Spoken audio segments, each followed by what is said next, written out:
शुरुआत कर रहे हैं इस वक्त की बड़ी खबर के साथ। बंगाल में चुनाव को लेकर पहले से ही तनाव की स्थिति है और आमने सामने का संग्राम है। बीजेपी अध्यक्ष जेपी नड्डा के दौरे पर आज जो बड़ी खबर आ रही है, डायमंड हार्बर जाने के दौरान उनकी गाड़ी को रोका गया। बीजेपी टीएमसी के कार्यकर्ता आमने सामने आ गए। कैलाश विजयवर्गीय की कार के शीशे टूटे और पथराव का भी आरोप है। टीएमसी के कार्यकर्ताओं ने यह काफिला रोका और इस दौरान कैलाश विजयवर्गीय की गाड़ी के शीशे जो है वो टूटे, क्योंकि पथराव की घटना यहां पर हुई। ये बंगाल दौरे का दूसरा दिन, कल वहां पर पहुंचे थे और वहां से जेपी नड्डा ने कहा था कि 200 से ज्यादा सीटें बीजेपी लाएगी और पश्चिम बंगाल में सरकार बनाएगी। बीजेपी के राष्ट्रीय अध्यक्ष के कॉन्वॉय पर हमला हुआ और कई बड़े नेताओं को भी चोट आई है। कैलाश जी एक है, कैलाश जी क्या हुआ था, पूरा प्रकरण बताइए, कैसे चोट लगी और क्या हाल? देखिए, नड्डा जी की गाड़ी के पीछे हमारी गाड़ी थी। उन्होंने एकदम नड्डा जी की गाड़ी पर हमला किया। उनकी बुलेट प्रूफ गाड़ी थी तो उनको तो कुछ नहीं हुआ, कि हमारी गाड़ी पूरी तोड़ दी। आगे पीछे से हमारे ड्राइवर भी घायल हुआ, हमारी सिक्योरिटी के लोग भी घायल हुए और मुझे भी चोट आई है। और टारगेट करके नाम ले लेके वो लोग चिल्ला के गालियां दे रहे थे और पथराव कर रहे थे। और शर्म की बात है कि पुलिस अधिकारी वहीं खड़े थे। टीएमसी के झंडे भी थे और गाड़ियों को, बाइक्स को और समर्थकों को भी चोट आई है। क्या लगभग 50 से ज़्यादा हमारी गाड़ियाँ, मोटरसाइकिल्स उन्होंने रोक लिए, उन लोगों की पिटाई की है। पता नहीं उसमें से कितने लोग बचेंगे, कितने मरेंगे, अभी कुछ नहीं कह सकते, पर 50 से ज़्यादा मोटरसाइकिल वालों को रोक रखा है। उनकी पिटाई कर रहे थे वहाँ। हमने उनको छुड़वाया, एक को अपनी गाड़ी में लेकर भी आए हम, पर वहाँ इतनी अराजकता थी कि रुकना ही बहुत मुश्किल था। क्या संदेश जा रहा है इससे? देखिए, यहाँ पर लाइन ऑर्डर है ही नहीं। यहाँ इस सरकार को बने रहने का कोई अधिकार नहीं है। मैं समझता हूँ राष्ट्रीय अध्यक्ष का इस प्रकार का स्वागत करना ये बंगाल की संस्कृति तो नहीं है। और ममता जी बंगाल को बदनाम कर रही सारी दुनिया के अंदर। बंगाल की जनता को इसका जवाब देना चाहिए आने वाले विधानसभा चुनाव में। गृह मंत्रालय से इसकी बात करेंगे, इस पर कैसे आगे बढ़ेंगे?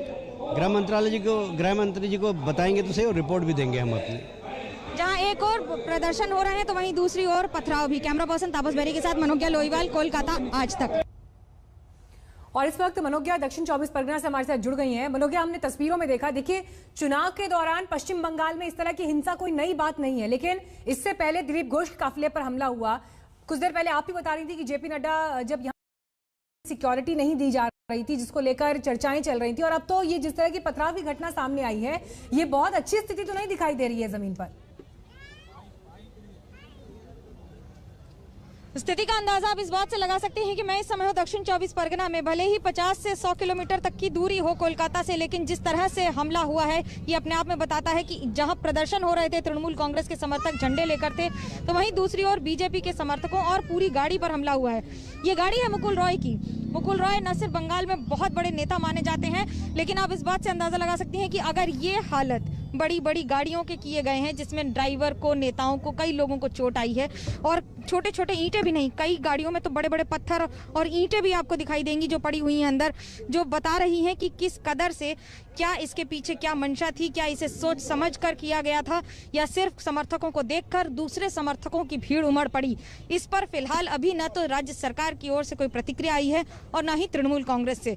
हालांकि तंज कसते हुए टीएमसी के नेताओं ने ये जरूर कह दिया है कि अगर बीजेपी के पास सारी बड़ी फोर्सेस हैं, भले ही वो बीएसएफ हो, सीआईएसएफ हो, सीआरपीएफ हो, तो फिर वहां के नेता या उस पार्टी के नेता डर क्यों रहे हैं? जेपी नड्डा का 2 दिवसीय दौरा कई मायनों में बड़े संदेश लेकर आया है। जहां एक और भवानीपुर, यानी कि मुख्यमंत्री ममता बनर्जी की असेंबली कॉन्स्टिट्यूंसी में उन्होंने डोर टू डोर कैंपेन किया, तो वहीं अब दूसरी ओर अभिषेक बैनर्जी, जो न सिर्फ उनके भतीजे हैं बल्कि तृणमूल कांग्रेस के सांसद हैं और बड़े नेता माने जाते हैं पार्टी में, जिसके उनके इलाके में आकर मछुआरों से मुलाकात, पार्टी के कार्यकर्ताओं से मुलाकात, और उस बीच में इस तरह की एक पूरी घटना जो अपने आप में बयां करती है कि राज्य में प्रदर्शन और गणतंत्र की स्थिति किस तरह से किस तरफ जा रही है। जी मनोज्ञा, जब अमित शाह इससे पहले वहां पर आए थे तो वो भी अपने कार्यकर्ता जिसकी मौत हुई थी ऐसी एक घटना में, वो वहां उनके घर भी गए थे। और बीजेपी जब भी वहां पर अपने कैंपेनिंग के दौरान गुजर रही है तो वो बार बार ये आरोप लगा रही है ममता सरकार के ऊपर कि इस तरह की हिंसा में निशाना बनाया जा रहा है उनके कार्यकर्ताओं को, ये पॉलिटिकल किलिंग्स हैं। और अगर ऐसी घटनाएं जमीन पर हो जाती हैं तो फिर ये तो उस आरोप को और ज्यादा बल देती हैं। आम जनता के बीच क्या मैसेज जा रहा है इस वक्त? आम जनता अपने आप में ये संदेश देख भी रही है, सुन भी रही है, समझ भी रही है। इसके दो पक्ष हैं। पहला, राज्य सरकार की ओर से क्या बार बार अनदेखी की जा रही है और जानबूझकर इन सारी लोगों को और इन सारी जगहों को इस तरह से आश्रय दिया जा रहा है, और दूसरी ओर कि क्या बीजेपी सिर्फ झूठे आरोप लगा रही है या उसकी पुष्टि भी हो सकती है। आज इस तरह की घटना हुई है जिसमें न सिर्फ ईंटें पत्थरबाजी हुई है और जो नुकसान हुआ है न सिर्फ गाड़ियों का बल्कि लोगों का, चोटें आई हैं कई लोगों को। पार्टी का कहना है करीब 40 से ज्यादा लोग इस समय अस्पताल में हैं। जेपी नड्डा की गाड़ी को कोई नुकसान नहीं हुआ क्योंकि उनकी गाड़ी बुलेट प्रूफ है, और वहीं दूसरी ओर उनकी गाड़ी या उसमें बैठे किसी भी व्यक्ति को चोट और खरोंच नहीं आई। लेकिन गाड़ी का नुकसान और गाड़ियों का नुकसान अपने आप में बयां करता है कि ये हो सकता है इसके पीछे मंशा कुछ और हो। हालांकि जो संदेश बीजेपी बार बार देना चाहती है और जो सवाल उठा रही है कि बंगाल में क्या अराजकता का माहौल है अगर इस तरह की घटनाएं हुई हैं, क्योंकि कल ही बीजेपी के सांसद दिलीप घोष ने चिट्ठी लिखी है गृह मंत्री को और सवाल उठाए हैं सिक्योरिटी लैप्सेस के। इनके पूरे कॉन्वॉय में या तो पायलट नहीं दिया जा रहा है या पुलिस की सुरक्षा नहीं दी जा रही है। ये बात सच है कि पायलट नहीं दिया जा रहा है और उसमें आगे जो गाड़ियों का पूरा कॉन्वॉय या काफिला रहता है राज्य की ओर से, उसमें जिस तरह की मुस्तैदी बाकी राज्यों में होती है उस तरह की मुस्तैदी नहीं है। लेकिन क्या इसके ये आयाम और अंजाम होंगे, ये देखने वाली बात है। ठीक है, आपके पास लौटेंगे मनोज्ञा, बने रहिए आप हमारे साथ। लेकिन इस बीच आपको ये भी बता दें कि जब बीजेपी के राष्ट्रीय अध्यक्ष वहां पर मौजूद हैं और लगातार एक के बाद एक ताबड़तोड़ हमले कर रहे हैं, और आज जो ये घटना सामने आ गई है, अब इसे लेकर अलग अलग तरह के रिएक्शंस भी सामने आ रहे हैं। प्रदेश अध्यक्ष दिलीप घोष ने क्या कहा, सुनिए। देखिए, डायमंड हार्बर माननीय नड्डा जी का बैठक है, रामकृष्ण मिशन में जाएंगे। वो ऐसा उपद्रुत जगह है जहां पंचायत चुनाव में एक भी नॉमिनेशन करने किसी को नहीं दिया गया था। अभिषेक बनर्जी का वो लोकसभा क्षेत्र है, वो उसको एक जमींदारी और आइलैंड बना कर रखा गया है। आज वहाँ कार्यक्रम में ना पहुँच पाए इसलिए पूरे रास्ता में और एंटी सोशल्स को जमा किया गया है। और कल रात को हमारे कार्यकर्ता जब तैयारी कर रहे थे, झंडा लगा रहे थे, उनको मारपीट किया गया। आज सुबह भी मारपीट हुई है। अभी खबर मिली है रास्ता में गाड़ी रोक करके लोगों के साथ मारपीट किया जा रहा है। तो एक प्रकार से कानून व्यवस्था पूरा चरमरा गई है और इसीलिए बार बार 356 जारी की लोगों की दावा बढ़ रही है। होम मिनिस्टर को चिट्ठी लिखा था कि माननीय नड्डा जी का जो सुरक्षा व्यवस्था उसमें काफ़ी चूक हुई है। राज्य सरकार की तरफ से कोई सहयोग नहीं था, पुलिस नहीं था, कहीं पर पुलिस था भी तो उनके सामने सारा उत्पात किया गया है। तो दोनों पक्षों के अपने अलग अलग दावे, लेकिन यहाँ पर ये देखना दिलचस्प है कि विधानसभा चुनाव से पहले बंगाल की जमीन में जिस तरह से बीजेपी उतर रही है वो कहीं ना कहीं टीएमसी को, ममता बनर्जी को परेशान जरूर करती है। हमारे साथ मनोज्ञा भी लगातार बनी हुई है। मनोज्ञा, मुख्य तौर पर लड़ाई जिस बात का जिक्र हम सुबह की डिबेट में भी कर रहे थे, टीएमसी और बीजेपी के बीच में है। ममता बनर्जी, उनकी पार्टी, बीजेपी के जो नेता केंद्र से आते हैं उनको कह देती हैं कि वो बाहरी हैं, तो वहीं उनका ये दावा लगातार ये कहता है कि देखिए कानून व्यवस्था का ये हाल है कि इन्होंने तो ये अलग देश की तरह बना रखा है कि हमारे दौरे होते हैं तो इन लोगों को दिक्कत होनी शुरू हो जाती है। बिल्कुल, ये राजनीति उहापोह है और ये राजनीति दांव पेच है। देखिए, इस तरह के सवाल और जवाब लगातार राजनीति में बनते रहेंगे जहां मुद्दे उठेंगे भी और मुद्दे हटाए भी जाएंगे। लेकिन जिस तरह से आरोप प्रत्यारोप के दौर में एक के बाद एक मुद्दा उठ रहा है और इस तरह की गतिविधियां ये आने वाले दिनों में चुनाव में हो सकता है असर करें। बार बार कार्यकर्ताओं की मौत हो रही है। बीजेपी ये हमेशा क्लेम करती रही है कि हमारे कार्यकर्ताओं की मौत होती है और अगर हमारा विधायक भी मर जाता है तो उसे आत्महत्या का स्वरूप बनाकर राज्य सरकार पेश कर देती है।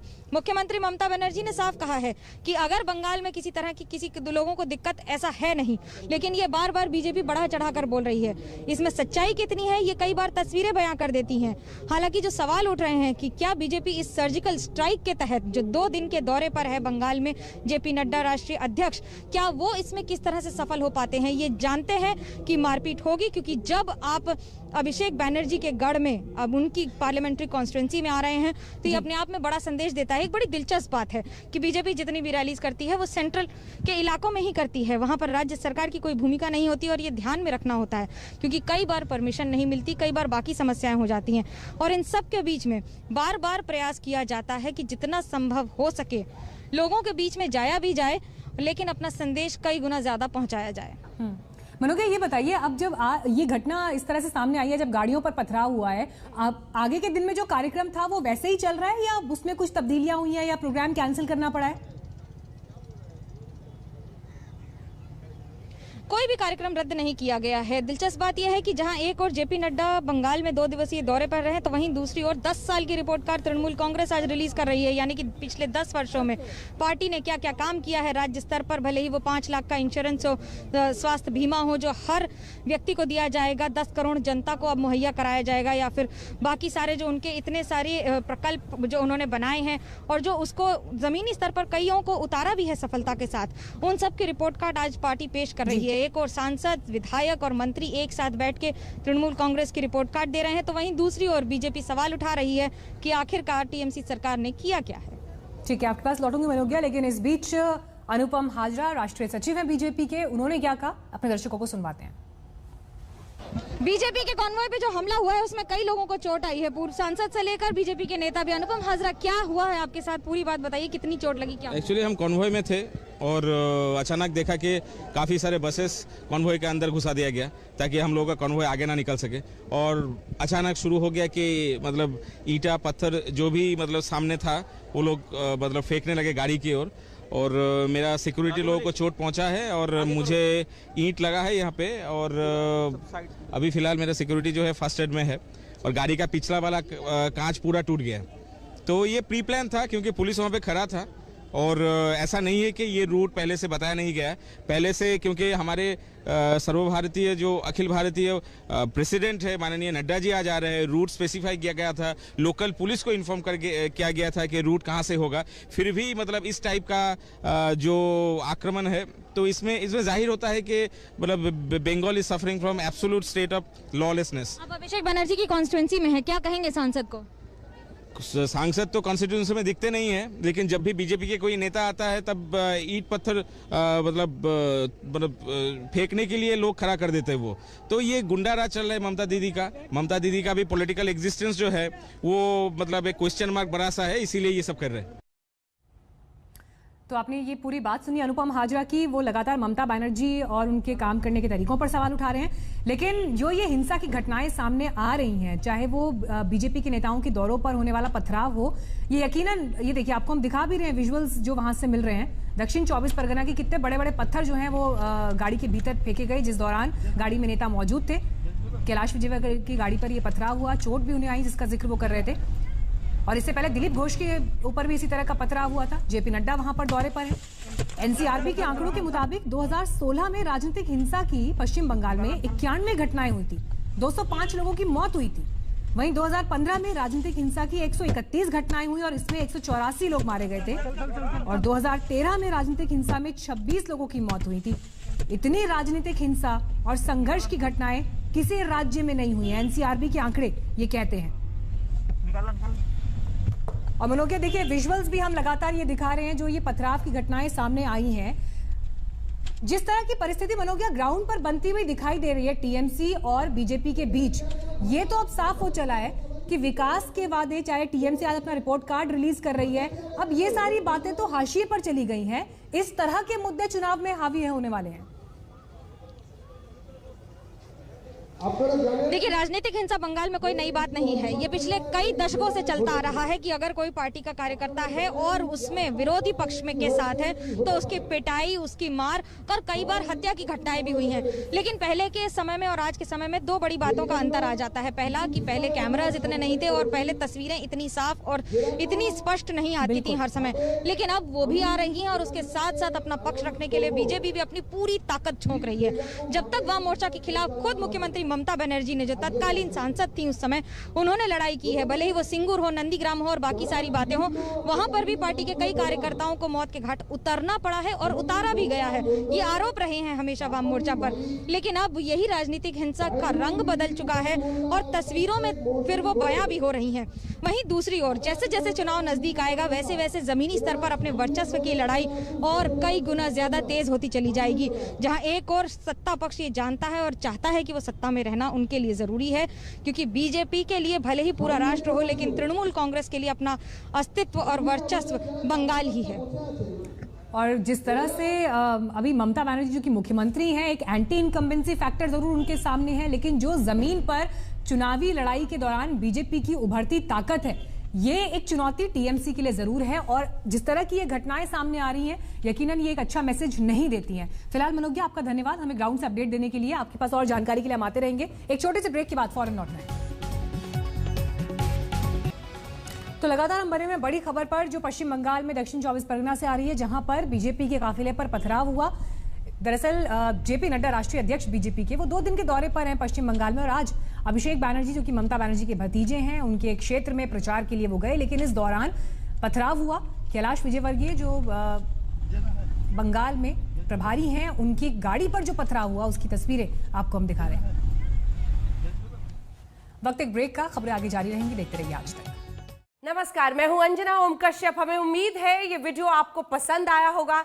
लेटेस्ट खबरों के लिए यूं ही देखते रहिए आज तक और इस वीडियो के पसंद आने पर लाइक, शेयर एंड सब्सक्राइब करना ना भूलें।